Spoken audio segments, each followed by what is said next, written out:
નમસ્તે વિદ્યાર્થી મિત્રો. અર્થશાસ્ત્ર એનું ચેપ્ટર 4 આપણે ભણી રહ્યા છીએ. લાસ્ટ વિડિયોમાં શેડ્યુલ બેંક એટલે શું અને એનું વર્ગીકરણ એ આપણે જોઈ ગયા છે. આજે ખૂબ જ અગત્યનો પ્રશ્ન એની ચર્ચા કરી રહ્યા છે. પ્રશ્નની ચર્ચા કરીએ એ પહેલા તમે જે કરન્સી વાપરો છો, કાગદી નાણું, એની ઉપર જરા ધ્યાનથી જોજો. રિઝર્વ બેંક ઓફ ઇન્ડિયા એ લખેલું છે. આપણે આજે એના વિશે એ જોઈએ છે. પ્રશ્ન તમે લખો છો મધ્યસ્થ બેંક. મધ્યસ્થ બેંક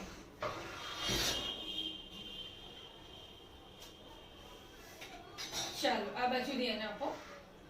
મધ્યસ્થ બેંક જોઈએ એ પહેલા થોડીક ચર્ચા કરી લઈએ. કોઈ પણ પરિવાર હોય એ પરિવારને એક સૂત્રતામાં બાંધવા માટે ઘરની વડીલ વ્યક્તિ એ જરૂરી છે. કોઈ પણ સમાજ હોય તો સમાજમાં પણ મૂલ્યોનું જતન કરવા માટે આવી પાયાની વ્યક્તિની જરૂર પડે. એમ જે નાણાંનું સંશોધન આપણે કર્યું છે એ નાણાંના સંશોધનમાં આપણે એના કાર્યો સમજી ગયા હતા. મૂલ્યનો સંગ્રહ, નાણાંની બચત, આ બધું આપણે બેંક મારફતે કરીએ છીએ. અનેક પ્રકારની બેંકો એ તમે સમાજમાં જુઓ છો. પંજાબ નેશનલ બેંક છે, દેના બેંક, બેંક ઓફ બરોડા. ક્યારેક આપણને એવો પ્રશ્ન થાય કે આ બધી બેંકોનું સંચાલન કેવી રીતે થતું હશે? આ બેંકોની ઉપર કોઈ ધ્યાન રાખવાવાળું હશે કે નહીં? અહીંયા આપણે આ પ્રશ્નની ચર્ચા કરીએ છીએ. મધ્યસ્થ બેંક. મધ્યસ્થ બેંક જેના માટે એક જ શબ્દમાં કહી શકાય કે દેશની સર્વોચ્ચ બેંક, બેંકોની બેંક, કેન્દ્રવર્તી સંસ્થા, આવા એક કરતા અનેક નામ એને આપી શકાય છે. વિદ્યાર્થી મિત્રો, દુનિયાના દરેક દેશમાં એક મધ્યસ્થ બેંક હોય છે.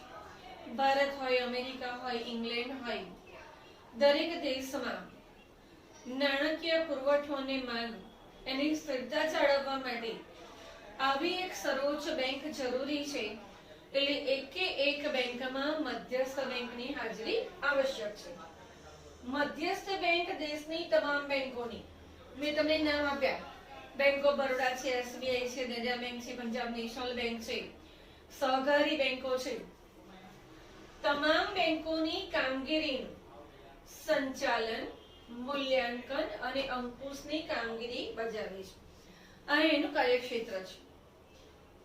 મધ્યસ્થ બેંક તમામ બેંકો જે દેશમાં અસ્તિત્વમાં છે એનું મૂલ્યાંકન કરે, એનું સંચાલન કરે અને એ બેંકો પર એ અંકુશ રાખવાની કામગીરી કરતી હોય છે.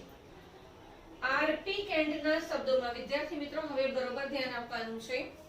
અહીંયા મધ્યસ્થ બેંકની જે વ્યાખ્યા આપેલી છે એ અર્થશાસ્ત્રી આરપી કેન્ડે આપેલી છે. એમના શબ્દોમાં જોઈ લઈએ. મધ્યસ્થ બેંક એટલે એવી સંસ્થા, સૌથી પહેલો શબ્દ આપ્યો છે, એક સંસ્થા છે. કેવી? કે જેને દેશના એટલે કે પ્રજાના સામાન્ય હિત માટે અર્થતંત્રમાં નાણાંના જથ્થાના વિસ્તરણ અને સંકોચન ની જવાબદારી સોંપવામાં આવી છે.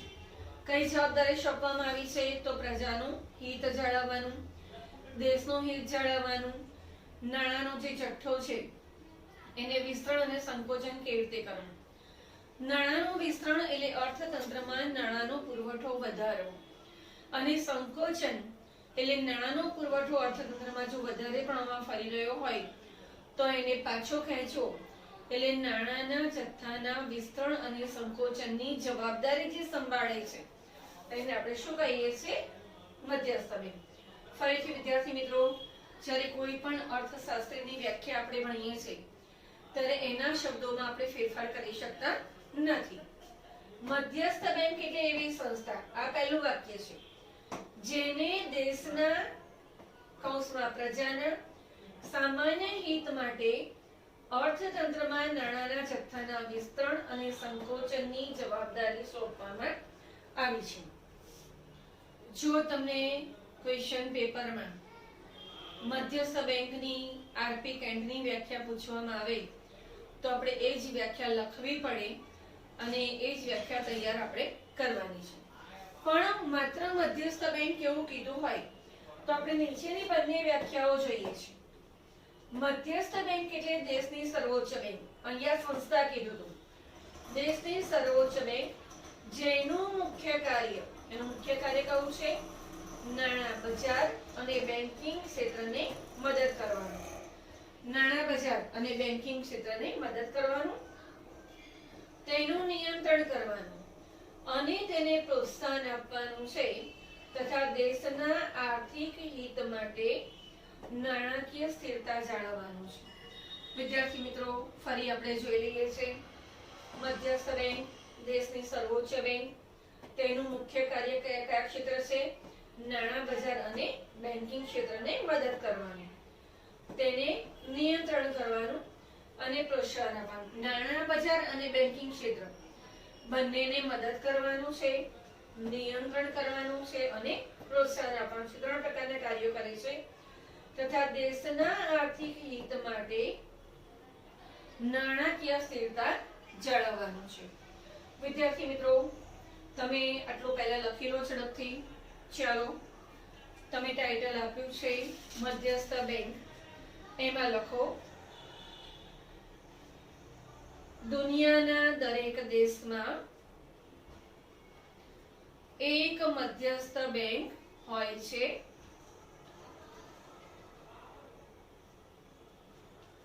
સેકન્ડ લાઈનમાં લખો મધ્યસ્થ બેંક દેશની તમામ બેંકોની કામગીરીનું સંચાલન, મૂલ્યાંકન અને અંકુશની કામગીરી બજાવે છે. એમાં જે મેં 3 શબ્દ નીચે અંડરલાઈન કરી છે ત્યાં કરી નાખો. સંચાલનની નીચે, મૂલ્યાંકનની રીતે અને અંકુશની નીચે. ચાલો, ટાઇટલ આપો આરપી કેન્ટના શબ્દોમાં, આરપી કેન્ટના શબ્દોમાં મધ્યસ્થ બેંક એટલે એવી સંસ્થા કે જેને દેશના, કૌંસમાં લખો તો લખી નાખો પ્રજાના, કૌંસ પૂરો, સામાન્ય હિત માટે અર્થતંત્રમાં નાણાંના જથ્થાના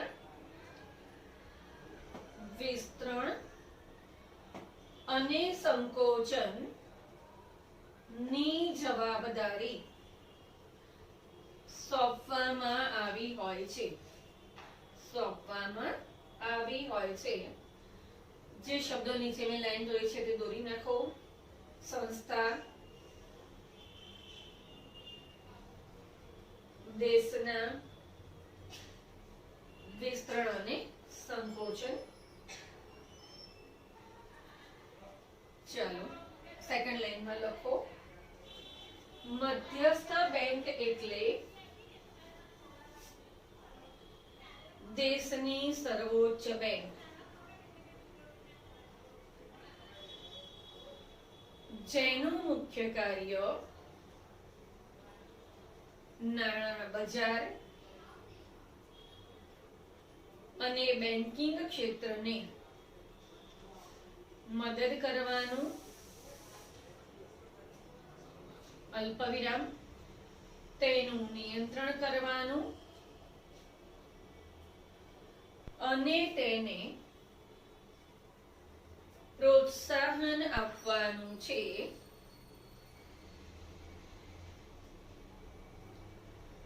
તથા દેશના આર્થિક હિત માટે નાણાકીય સ્થિરતા જાળવવાનું છે. વિદ્યાર્થી મિત્રો, એક બે વખત ધ્યાન રાખી અને વાંચજો તો ચોક્કસ આવડી જશે. ચાલો હવે ધ્યાન આ બાજુ આપો. એના પછીની બીજી વ્યાખ્યા સમજવા પ્રયત્ન કરીએ છીએ. આમ તો વ્યાખ્યા ન કહેવાય, પણ મધ્યસ્થ બેંકનો અર્થ ખાલી પૂછવામાં આવે તો તમે લખી શકો. મધ્યસ્થ બેંક એટલે દેશની સર્વોચ્ચ બેંક. અહીંયા ઉપર આપણે શબ્દ વાપરેલો છે. તે દેશમાં નાણાંના પુરવઠા, નાણાંની હેરફેર, નાણાકીય વ્યવહારોનું નિયંત્રણ કરવાની અને નાણાંના મૂલ્યની જાળવણીની કામગીરી નિભાવે છે. ઉપરની વ્યાખ્યામાં આપણે જોયું મધ્યસ્થ બેંક સર્વોચ્ચ બેંક છે. અહીંયા થોડાક શબ્દોમાં ફેરફાર કર્યો છે. અહીંયા નાણાં બજાર અને બેન્કિંગ ક્ષેત્ર આપેલું. અહીંયા દેશમાં નાણાંના પુરવઠા, નાણાંની હેરફેર, નાણાકીય વ્યવહારોનું નિયંત્રણ કરવાની અને નાણાંના મૂલ્યની જાળવણીની કામગીરી નિભાવે છે. એના પછી જોઈ લઈએ મધ્યસ્થ બેંક એક કેન્દ્રીયવર્તી નાણાકીય સંસ્થા છે. કેન્દ્રીયવર્તી એટલે સર્વોચ્ચ. કેન્દ્રવર્તી નાણાકીય સંસ્થા છે. મધ્યસ્થ બેંક સમગ્ર અર્થતંત્રમાં નાણાંની હેરફેરને નિયંત્રિત કરવા, ઉપર શબ્દ આવી ગયો છે, નાણાંની જે હેરફેર થતી હોય એને નિયંત્રિત કરવા નાણાકીય નીતિ ઘડે છે અને સરકારને નાણાકીય સલાહ સૂચન આપે છે. અહીંયા એક શબ્દ નવો ઉમેરાયો છે, સરકારની નાણાકીય સલાહ આપે છે. ચાલો લખી લો છો તમે. લખો, મધ્યસ્થ બેંક એટલે દેશની સર્વોચ્ચ બેંક, અલ્પવિરામ, તે દેશમાં નાણાંના પુરવઠા, અલ્પવિરામ, નાણાંની હેરફેર, અલ્પવિરામ, નાણાકીય વ્યવહારોનું નિયંત્રણ કરવાની અને નાણાંના મૂલ્યની જાળવણીની કામગીરી નિભાવે છે. નાણાંનું મૂલ્ય જાળવવું એટલે નાણાંની જે ખરીદ શક્તિ છે એ ઘટી ન જાય, તેનું મૂલ્ય ઘટે નહીં, એનું ધ્યાન રાખવું. એના પછી લખો સેકન્ડ લાઈનમાં મધ્યસ્થ બેંક એક કેન્દ્રવર્તી નાણાકીય સંસ્થા છે.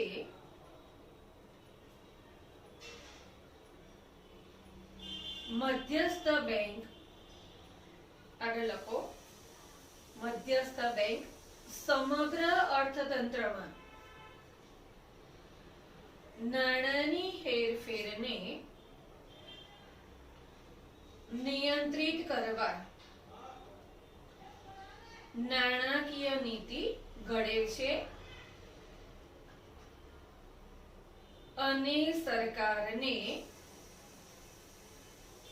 નાણાકીય સલાહ સૂચનો આપે છે.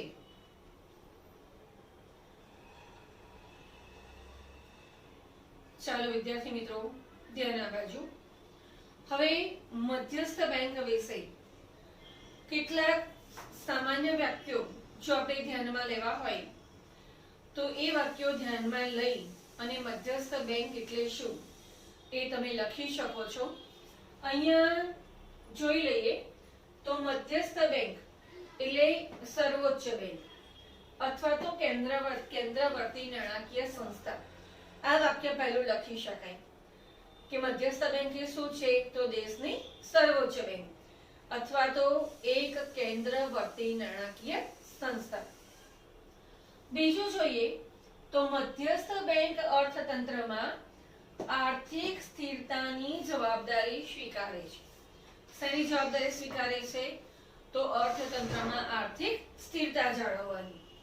અહીંયા વિદ્યાર્થી મિત્રો તમે અંડરલાઈન કરવી હોય તો કરી શકો કે આર્થિક સ્થિરતાની જવાબદારી સ્વીકારે છે. વિદ્યાર્થી મિત્રો અહીંયા આગળ આપણે વાક્ય જોઈએ છે. પહેલું વાક્ય આપણે જોયું જે બોર્ડ ઉપર જગ્યાના અભાવે મેં લખ્યું નથી પણ હું તમને લખાવી દઉં છું કે મધ્યસ્થ બેંક સર્વોચ્ચ બેંક છે અથવા તો કેન્દ્રવર્તી નાણાકીય સંસ્થા છે. કઈ જવાબદારી સ્વીકારે છે? તો આર્થિક સ્થિરતાની. ત્રીજું વાક્ય મધ્યસ્થ બેંક માટે કહી શકાય કે નાણાંની માંગ અને નાણાંના પુરવઠા વચ્ચે સંતુલન જાળવવાનું કાર્ય કરે છે.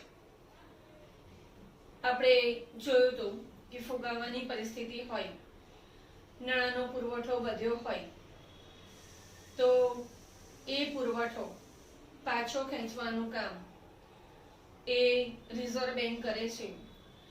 અર્થતંત્રમાં નવી માંગ ઊભી કરવી હોય તો એના માટે નવું નાણું બજારમાં મૂકવાનું કામ પણ કોણ કરે છે? મધ્યસ્થ બેંક કરે છે. અને અત્યારે તમે જુઓ જે વર્તમાનમાં કોરોનાના હિસાબે જે અર્થતંત્ર પડી ભાગ્યું છે એ અર્થતંત્રને ઊભું કરવા માટે આવા ઘણા બધા પ્રયાસો એ સરકાર મધ્યસ્થ બેંકની મદદથી કરી રહી છે. નાણાંની માંગ અને પુરવઠા વચ્ચે સમતુલા જાળવવાનું કામ મધ્યસ્થ બેંક કરે છે. અહીંયા તમે એની નીચે પણ લાઈન દોરી શકો. દેશના નાણાંના ચલણના મૂલ્યની સ્થિરતા, આર્થિક સ્થિરતા તો ખરી પણ ચલણના મૂલ્યની સ્થિરતા, ચલણની જે ખરીદ શક્તિ છે એ ખરીદ શક્તિ એ પણ ન ઘટે એ પણ ધ્યાન રાખવાનું કામ કોનું છે? મધ્યસ્થ બેંકનું છે. રૂપિયાનું મૂલ્ય વિશ્વની કરન્સીની હરોળમાં એ જળવાવું જોઈએ અને આ પ્રયાસ એ મધ્યસ્થ બેંક કરે છે. દેશની બેંકોની કામગીરીનું સંચાલન, મુખ્ય કાર્ય બધી જ બેંકોની દેખરેખ રાખવાનું, સંચાલન કરવાનું, અંકુશ કરવાનું કામ એ કોનું છે? મધ્યસ્થ બેંકનું. છેલ્લે મધ્યસ્થ બેંક સરકારને નાણાકીય સલાહ સૂચનો આપે છે. સલાહ સૂચન કેવા? પણ કેવા? નાણાકીય. તો આટલા વાક્યો આપણે લખી લઈએ છીએ. ચાલો ઝડપથી લખો. પહેલું વાક્ય લખો. મધ્યસ્થ બેંક દેશની સર્વોચ્ચ બેંક છે.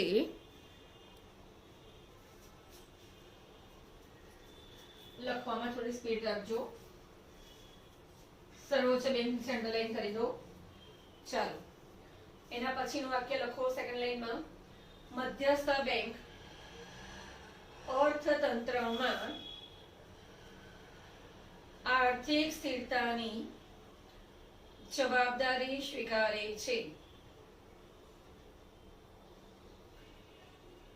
આર્થિક સ્થિરતા નીચે અંડરલાઈન દોરો.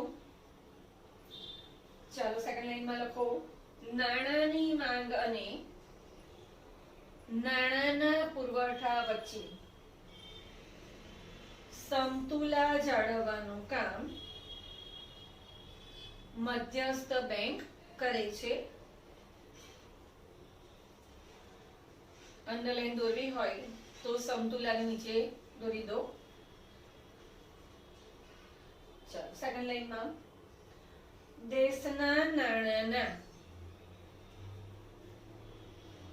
ચલણના મૂલ્યની સ્થિરતા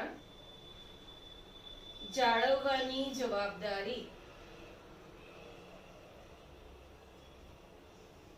મધ્યસ્થ બેંક નિભાવે છે.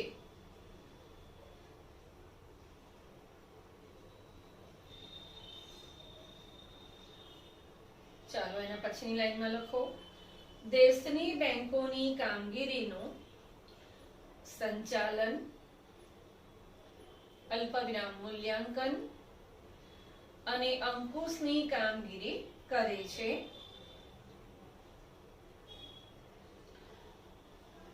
ચલો એ વાક્યમાં અંડરલાઈન દોરો સંચાલનની નીચે, મૂલ્યાંકનની નીચે અને અંકુશની નીચે.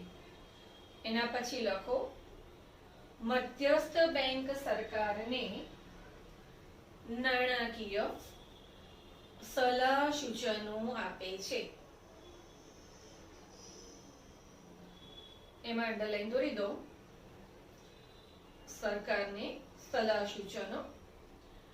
ચાલો વિદ્યાર્થી મિત્રો, હવે આપણે આગળ વધીએ છીએ. તમારા માટે ખૂબ ખૂબ ખૂબ અગત્યનો પ્રશ્ન, અને ભવિષ્યમાં પણ જ્યારે તમે જાહેર પરીક્ષાઓ આપો છો ત્યારે કામ લાગે એવો એક મહત્વનો પ્રશ્ન એ આપણે ચર્ચીએ છીએ. ટાઇટલ આપો ભારતીય મધ્યસ્થ બેંક. ભારતીય મધ્યસ્થ બેંક. ચાલો ધ્યાન આ બાજુ આપો. આપણે પહેલું જ વાક્ય જોયું કે દરેક દેશમાં એક મધ્યસ્થ બેંક હોય છે. તો આપણને એવો પ્રશ્ન થાય કે ભારતની આવી મધ્યસ્થ બેંક કઈ? એસબીઆઈ, બીઓબી, પીએનબી, તો કઈ? વિદ્યાર્થી મિત્રો, તમારા માટે આ વર્ષ માટે પણ ખૂબ જ અગત્યનો પ્રશ્ન. ભારતની મધ્યસ્થ બેંક પરીક્ષામાં પૂછાય. ભારતની મધ્યસ્થ બેંક કઈ? ભારતની મધ્યસ્થ બેંકનું નામ લખો. એક કરતા વધારે પ્રશ્નો એ આપણે એમાં ચર્ચીએ છીએ. ભારતની મધ્યસ્થ bank reserve bank of India ના નામથી ઓળખાય છે. ભારતની મધ્યસ્થ બેંક કઈ? Reserve bank of India. ટૂંકમાં આપણે એને આરબીઆઈ કહીએ છીએ. આરબીઆઈ એટલે reserve bank of India.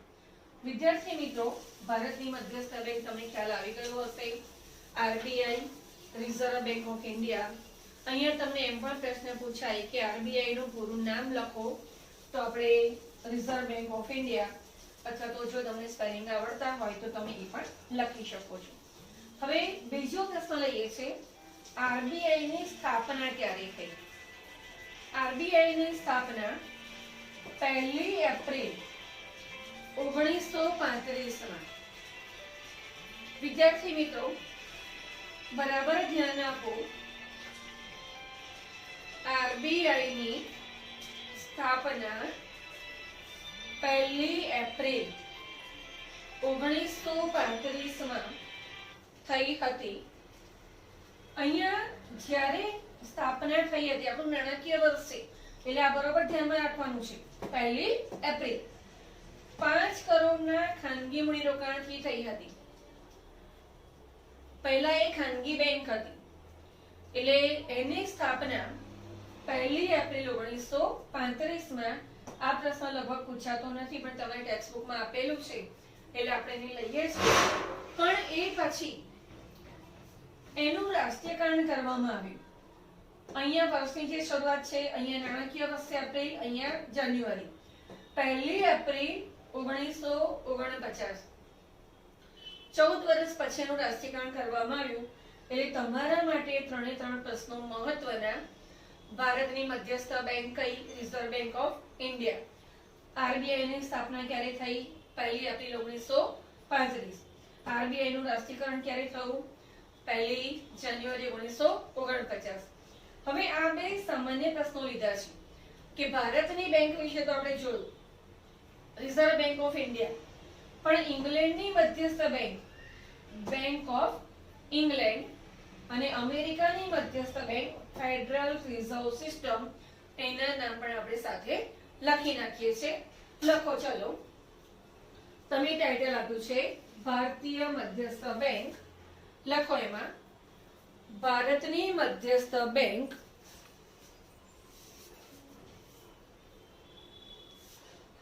Reserve bank of India ના નામથી ઓળખાય છે.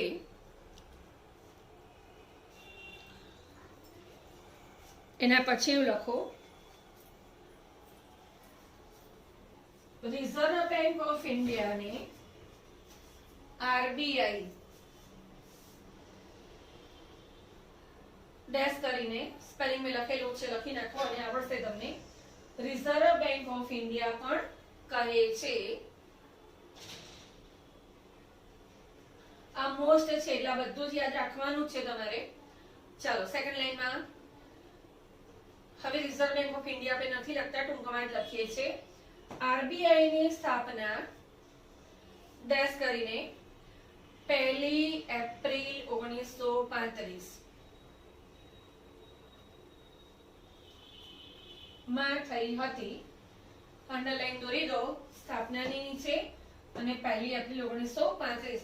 બરોબર ધ્યાન રાખવાનું છે, સ્થાપના માટે આપણે નાણાકીય વર્ષ લીધું છે એપ્રિલ અને રાષ્ટ્રીયકરણ માટે શરૂઆતનું જાન્યુઆરી, બંને ધ્યાન રાખજો.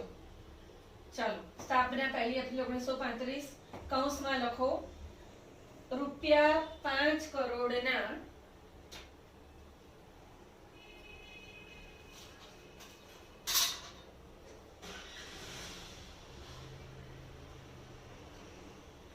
ખાનગી મૂડીરોકાણથી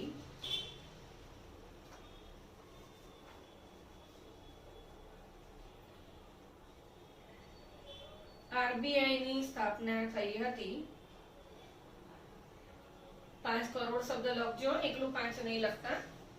ચાલો સેકન્ડ લાઈનમાં લખો આરબીઆઈ નું રાષ્ટ્રીયકરણ. આરબીઆઈ નું રાષ્ટ્રીયકરણ, રાષ્ટ્રીયકરણ એટલે સરકારે પોતાને હસ્તક લીધી, હવે સરકારી સંસ્થા. આરબીઆઈ નું રાષ્ટ્રીયકરણ 1 જાન્યુઆરી 1949. એની નીચે પણ અંડરલાઈન દોરી દો. આ બંને બરાબર ધ્યાનમાં રાખવાનું છે. ચાલો સેકન્ડ લાઈનમાં જનરલ નોલેજ માટે ઇંગ્લેન્ડની મધ્યસ્થ બેંક કયા નામે ઓળખાશે? ઇંગ્લેન્ડની મધ્યસ્થ બેંક લખો bank of England. Bank of England ના નામે ઓળખાય છે. સેકન્ડ લાઈનમાં લખો અમેરિકાની મધ્યસ્થ બેંક ફેડરલ રિઝર્વ સિસ્ટમ ના નામે ઓળખાય છે. વિદ્યાર્થી મિત્રો ફરીથી ભારતની મધ્યસ્થ bank reserve bank of India, એને આપણે શું કહીશું? આરબીઆઈ. સ્થાપના ક્યારે થઈ? 1 એપ્રિલ 1935. રાષ્ટ્રીયકરણ ક્યારે થયું? 1 જાન્યુઆરી 1949. ઇંગ્લેન્ડની બેંક બેંક ઓફ ઇંગ્લેન્ડ, અમેરિકાની ફેડરલ રિઝર્વ સિસ્ટમ. વિદ્યાર્થી મિત્રો સરસ મજાનો પ્રશ્ન એ આપણે ચર્ચ્યો છે. હવે પછી હોમ લર્નિંગના વિડીયો 7માં એ આરબીઆઈના કાર્યો જે આપણા માટે ખૂબ જ અગત્યના છે એની ચર્ચા આપણે કરીએ છીએ. જય હિન્દ.